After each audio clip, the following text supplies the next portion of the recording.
Welcome to CFAM at Home. Today we'll be making papyrus scrolls inspired by an Egyptian shabti figure from our collection.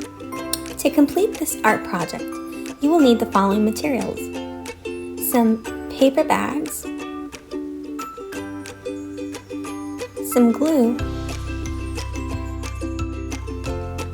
crayons or markers, a sheet of wax paper,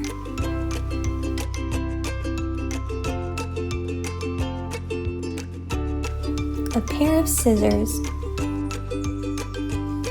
and a bowl. You will also need about a quarter cup of water or less depending on the size of your paper bags. A quarter cup of water would be the right amount if you're using a large grocery store bag, so use that as a guide. In ancient Egypt, hieroglyphs were used as a tool of pictorial communication, like a writing system or language. Different symbols were used to represent a different letter, word, or sound. Hieroglyphs were drawn in ordered parallel lines that could either run up and down or side to side, just like you would in the writing that we use today. These lines of writing are called registers. Registers help to separate the scene as well as provide ground lines for the figures. Registers are also used to convey information about the scene. The higher up in the scene, the higher the subject's importance. Hieroglyphs can be found on many surviving objects from the ancient world, including vases, scrolls, coffins, and shabti figurines, like the ones pictured here. Shabti dolls were funerary figurines, meaning they were found in tombs as tools to be used by the person's soul after they had passed over into the afterlife. Labor was very important to ancient Egyptians. Just look at those pyramids. And so it's believed that these figurines would come alive when called upon by the Egyptian god Osiris, who was the god of the dead, to do work in place of the deceased.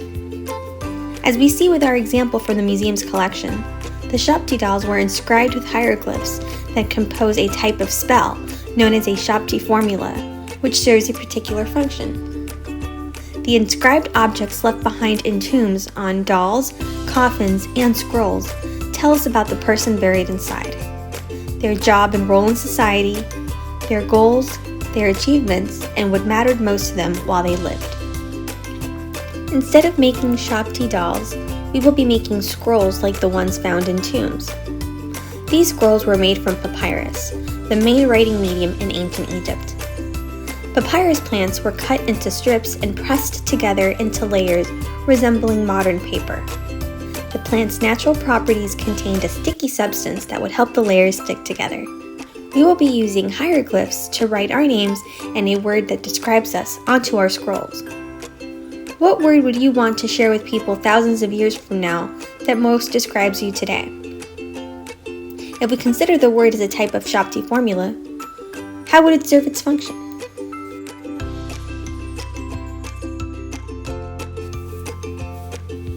First, we'll start with taking our paper bags and cutting them in half.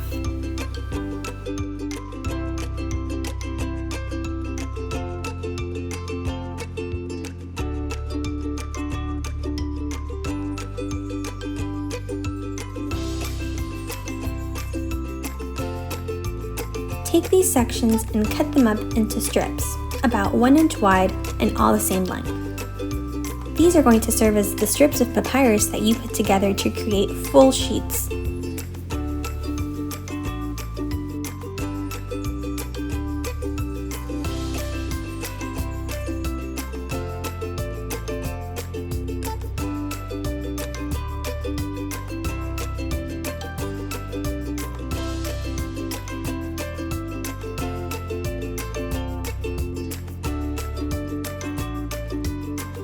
The surface on which you lay your papyrus matters. If you are only drawing on one side and want to reinforce it, lay down wax paper upon which to lay your strips of paper bag. Depending on how coated the wax paper is, your bags may stick. If you want to be able to draw on both sides, then add a coat of vaseline to the top of your wax paper. Take a bowl and add a quarter cup of water. You will be adding glue to the mixture, so if you want to protect your bowl, cover it in plastic wrap. Add a quarter cup of glue to your water mixture and stir it in with your finger or a spoon.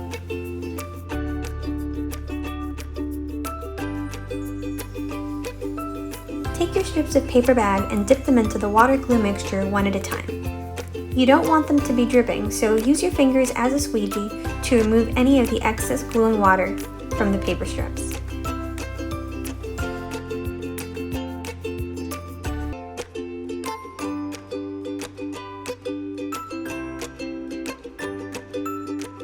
Now lay each strip side by side, making sure that the edges are overlapping until you get the width that you want.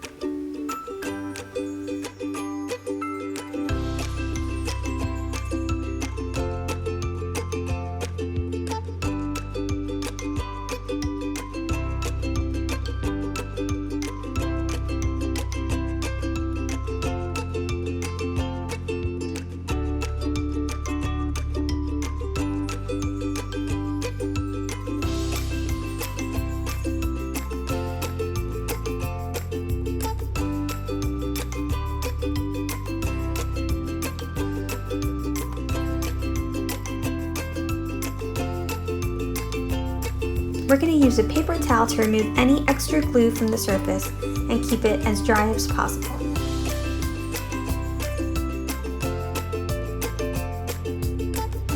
We'll be laying down the second layer horizontally since the first one was vertical.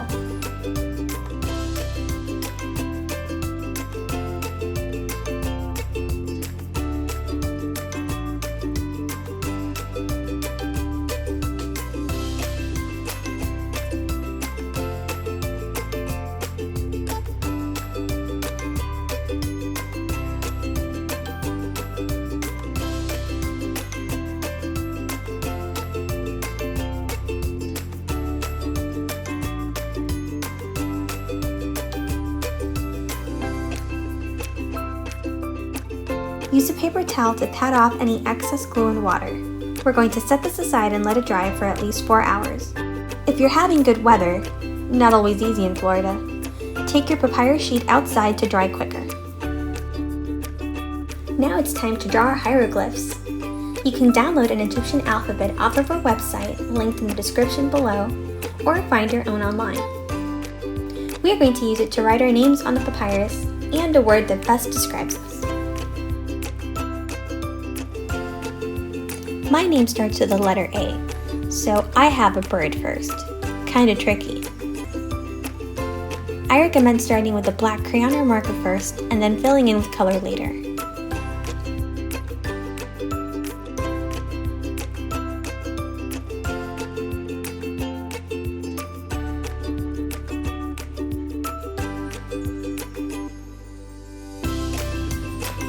The next letter is an L, which here is a lion.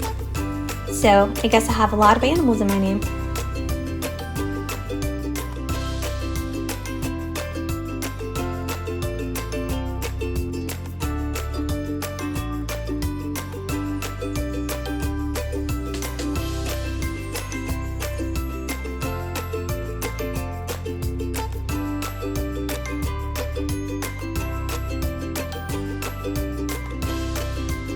I'm going to separate the letters of my name into a second register and draw it below the first one.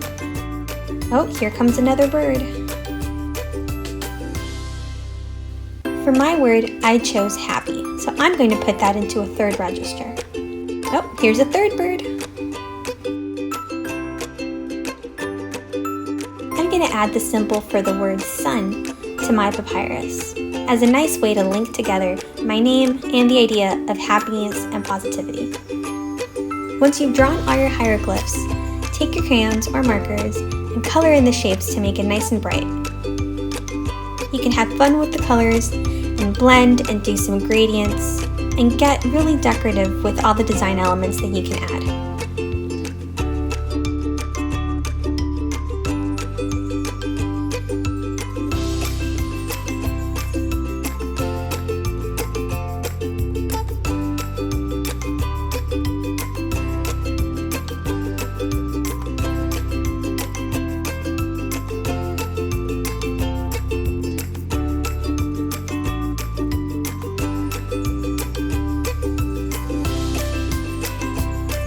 I'm going to take a white crayon and add outlines for extra embellishment.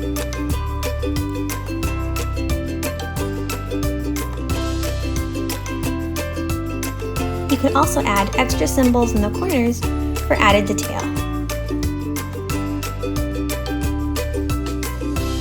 So we have my name, the word happy, and the sun. What did you choose? Thank you for joining us for CFAMily Saturday. See you next time. Don't forget to subscribe to our YouTube channel and click on the notification bell to find out when the next video is loaded.